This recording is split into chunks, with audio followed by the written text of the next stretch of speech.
Xin chào các bạn, mình là Am, đến từ Lào. Hiện tại mình đang là sinh viên khoa du lịch trường Đại học Hạ Long. Hôm nay mình rất hân hạnh và rất là vui được đưa các bạn đến tham dự một sự kiện vô cùng đặc biệt. Mời các bạn theo mình.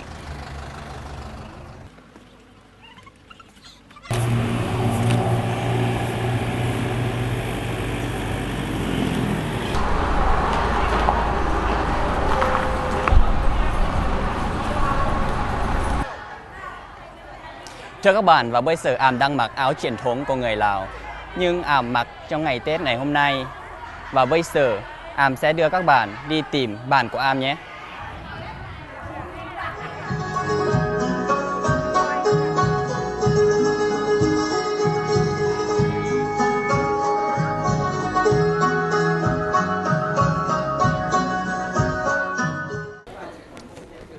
สบายดีพวก ส มัน บายดีไอ้อาม อยากรู้ว่าพวกน้องนั้นกำลังเตรียมการแสดงยัง มื้อนี้พวกน้องกำลังซ้อมบทฟ้อนสาวนามนต์ซื่น ไอเห็นบทฟ้อนของพวกน้องนะโคตรดีแล้วก็งามหลายบ่ฮู้ว่าบทฟ้อนของพวกน้องนี่นะซ้อมดนปานได้แล้ว พวกน้องก็ซ้อมได้ประมาณอาทิตย์หนึงแล้วอ้ายโดยผู้ได้การตื่นเต้นเข้าร่วมเพราะว่าอันงานบุญปีใหม่ลาวก็เป็นงานหนึ่งที่สำคัญของคนลาวเฮา โดย โดย Vâng, thưa các bạn, hôm nay Ảm sẽ cùng đưa các bạn đi trải nghiệm một nét văn hóa Tết của người Lào có tên gọi là Tết Bun Pi May. Chúng ta sẽ tìm hiểu Tết của người Lào và Tết của người Việt Nam sẽ giống nhau và khác nhau như thế nào nhé. Hẹn gặp lại các bạn trong ít phút nữa.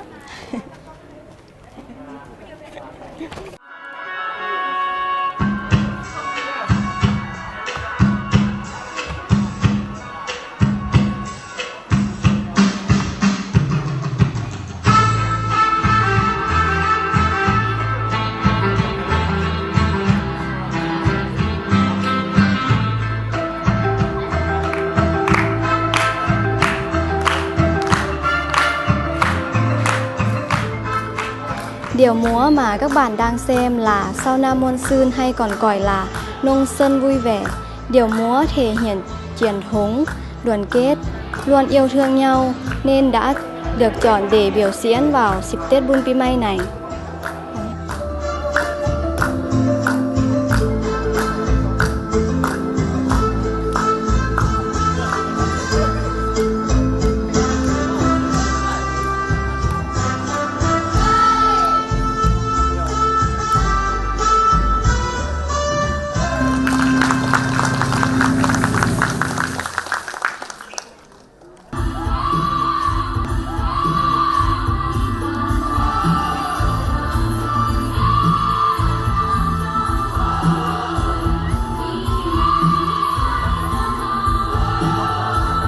Điệu múa Sabai Di Pi May gửi lời chúc mừng năm mới, sức khỏe, may mắn, hạnh phúc và mọi điều tốt đẹp sẽ đến với mọi người.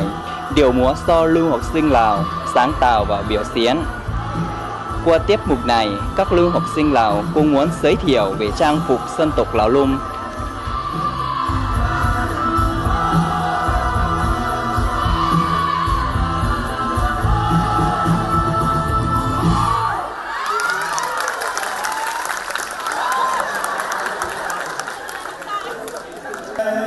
Nam mô Tassa Bhagavato ครอบครัวพวกท่านทั้งหลายตาบายบางลำเลิศข้าแก้วเกิดสามประการสาธุสาธุสาธุ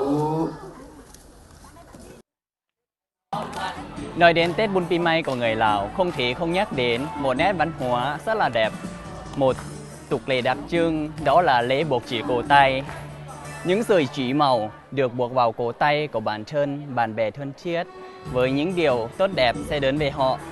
Và ngay sau đây chúng ta sẽ được tham gia lễ hội này nhé. Mời các bạn.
Nói đến Tết của người Lào chắc chắn là phải có đồ ăn rồi, nhưng bây giờ chúng ta sẽ tìm hiểu các đồ ăn và ẩm thực của hai nước chúng ta nhé. Mời các bạn theo mình.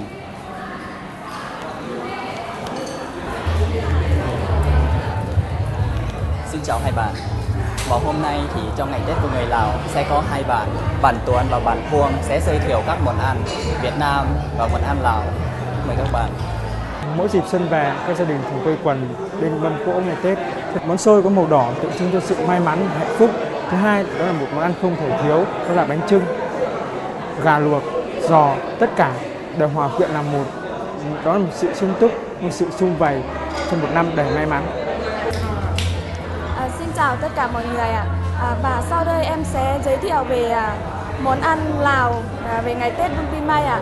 Đầu tiên em sẽ giới thiệu về món lạp ạ. Món lạp là món chính của món ăn trong ngày Tết. Món lạp theo tiếng Lào có nghĩa là lục ạ.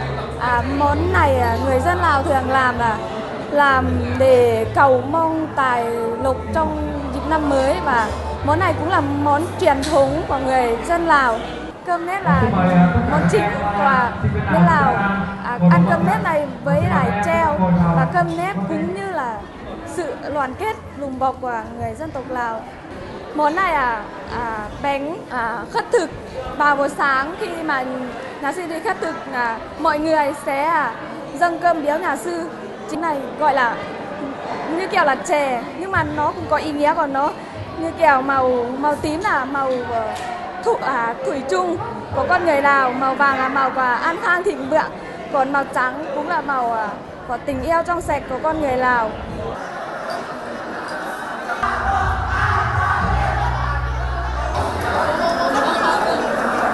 Tiếng Lào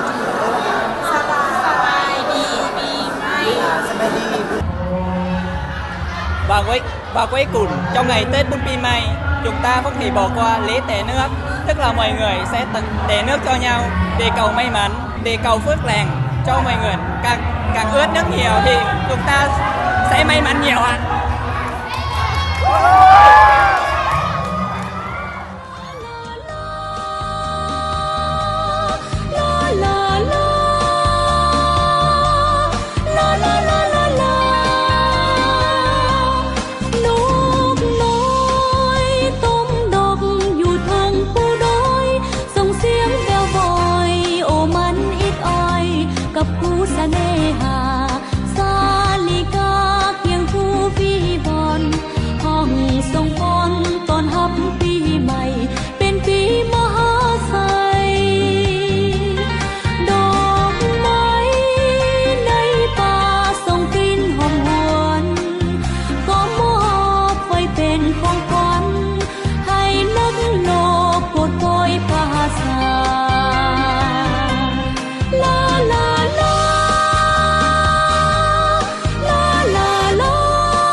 Khác với ở xa nhà, mặc dù bởi vì ở đây em không được đón Tết và được té nước cho bố mẹ, nhưng em vẫn là được tổ chức được té nước cho các cô và các thầy và các bạn ở đây. Khi mà có Lào em cảm thấy rất là vui, tại vì nhà trường đã tổ chức cho chúng em vui vẻ, và nhà trường này em nghĩ là giống như nhà thứ hai của em. Em được ăn Tết cùng với các bạn và các thầy cô giáo ở trong trường, không làm cho em buồn thế nào. Mỗi năm nay là năm thứ 3 bọn em được đón Tết tại Đại học Hạ Long. Em cảm thấy rất tự hào vì nhà trường đã quan tâm đến chúng em vào ngày lễ hội rất quan trọng của đất nước em. Nếu mà nói là không buồn thì cũng không phải, mà là có buồn nhưng mà buồn ít thôi. Bởi vì là ở đây có rất nhiều bạn với cả tỉnh với cả nhà trường cũng là rất là quan tâm đến sinh viên Lào ở đây, và còn có các bạn sinh viên Việt Nam nữa. Em rất là vui khi mà được giới thiệu về phong tục truyền thống hay là những gì về con người Lào để giới thiệu cho các bạn để biết. Em cảm thấy rất là tự hào về đất nước của mình. Thì em cảm thấy hơi buồn một chút, nhưng bù lại nhà trường đã tạo điều kiện cho chúng em rất nhiều hoạt động, tổ chức một cái Tết xa nhà cho chúng em rất là vui và rất là ấm áp ạ.